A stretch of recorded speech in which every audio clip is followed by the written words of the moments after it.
The salty air whipped against my face, the small boat bobbed precariously on the waves.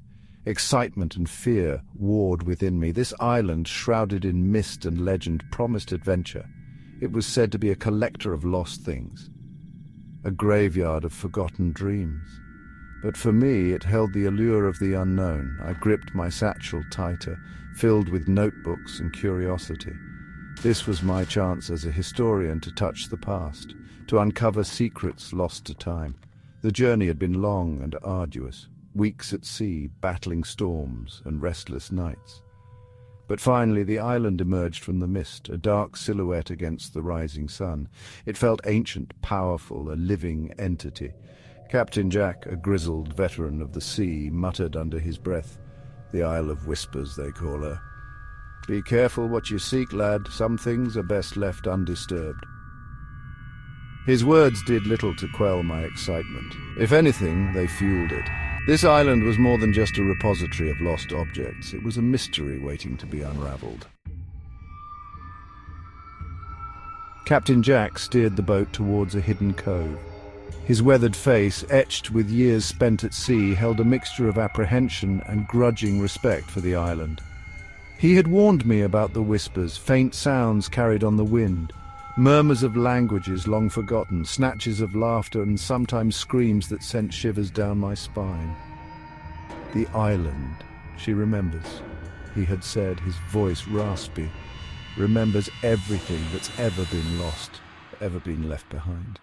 We anchored in the cove, the water an impossible shade of turquoise. Palm trees swayed gently on the shore, framing a beach of pristine white sand. But something felt off. The air crackled with an unseen energy. It was as if the island itself was watching us, evaluating our intentions. Captain Jack, despite his gruff exterior, placed a reassuring hand on my shoulder. "Remember, lad, respect the island. Take only what you need and leave no trace." His words echoed in my ears as I stepped off the boat and onto the sand. The adventure had begun. The beach was a treasure trove, not of gold or jewels, but of lost memories. A child's wooden toy worn smooth by the sea. A tarnished silver locket, its inscription barely visible. A leather-bound book, its pages blank but for a single faded flower pressed between them. Each object whispered a story, a fragment of a life lived. I picked up a porcelain doll, her painted eyes staring vacantly out at the sea. Who had loved her? What had become of them? Further down the beach, I spotted something glinting in the sunlight. It was a silver compass, its needle spinning wildly. As I picked it up, a strange feeling washed over me, a sense of disorientation, as if time itself had become fluid. The compass hummed faintly in my hand, its needle finally settling on a direction inland towards the heart of the island. Captain Jack's warnings echoed in my mind. Some things are best left undisturbed, but curiosity, as always, got the better of me. The jungle canopy closed over my head, sunlight filtering through the leaves in dappled patterns. The air grew thick with the scent of damp earth and exotic flowers. The path, if it could be called that, was treacherous. Thorny vines snagged at my clothes, and unseen creatures rustled in the undergrowth. But the deeper I ventured, the more extraordinary the lost things became. A rusted suit of armor, half hidden by creeping vines, stood guard over the path. Was it a relic of a forgotten war, or perhaps a prop from a grand play?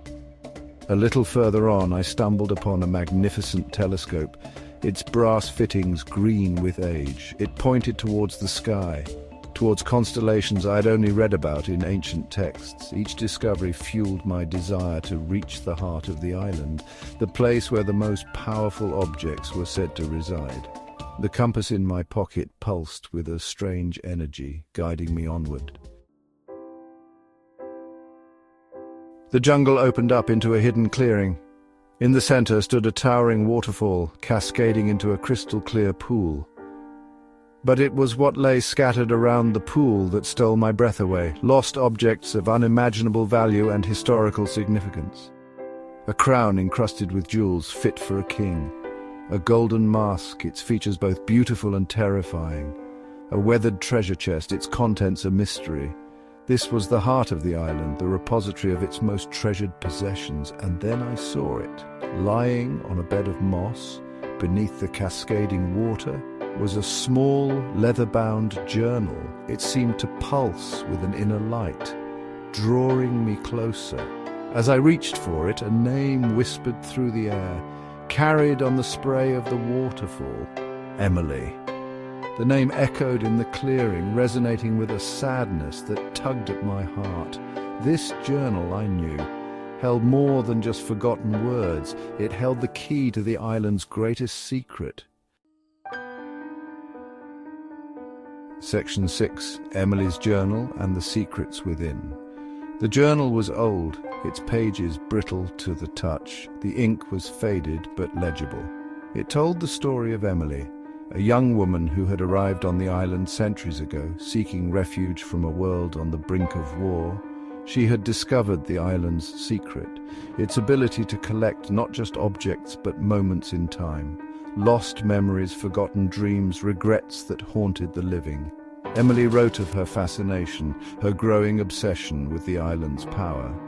She believed she could harness it, use it to rewrite history, to prevent the war that had ravaged her world. She filled pages with diagrams and equations, her writing becoming more frantic, more desperate as time went on. But there was also a sadness that permeated her words, a growing awareness of the burden she carried. The island's power, she realized, came at a price. It demanded balance. For every moment restored, another would be lost. Section 7. The Temptation of Time.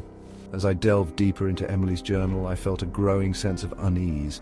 Her words were a cautionary tale, a warning about the seductive nature of power. She had come to the island seeking solace, but had become consumed by her desire to control time. The island, she wrote, fed on such desires, amplified them until they became an obsession. And yet I couldn't help but be tempted myself. The possibilities swirled in my mind to right past wrongs, to prevent tragedies, to reshape history according to my own vision. The compass in my pocket pulsed as if urging me on, promising me the power to make those dreams a reality. But Emily's words echoed in my mind. Time is a river, not a lake. To try to dam it is to invite disaster. Section 8.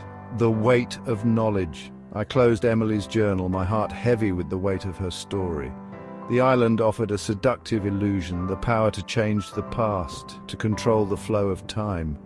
But at what cost? Emily's words, her desperate warnings, painted a stark picture of the consequences. To interfere with time was to disrupt the delicate balance of the universe.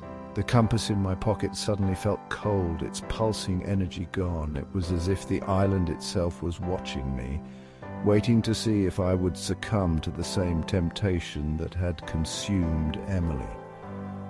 The decision, I realized, was not just about me. It was about respecting the natural order of things, about accepting that the past, however painful, shaped the present. Section 9. The Island's Embrace. I left the clearing, retracing my steps through the jungle. The lost objects I passed seemed different now, imbued with a new significance.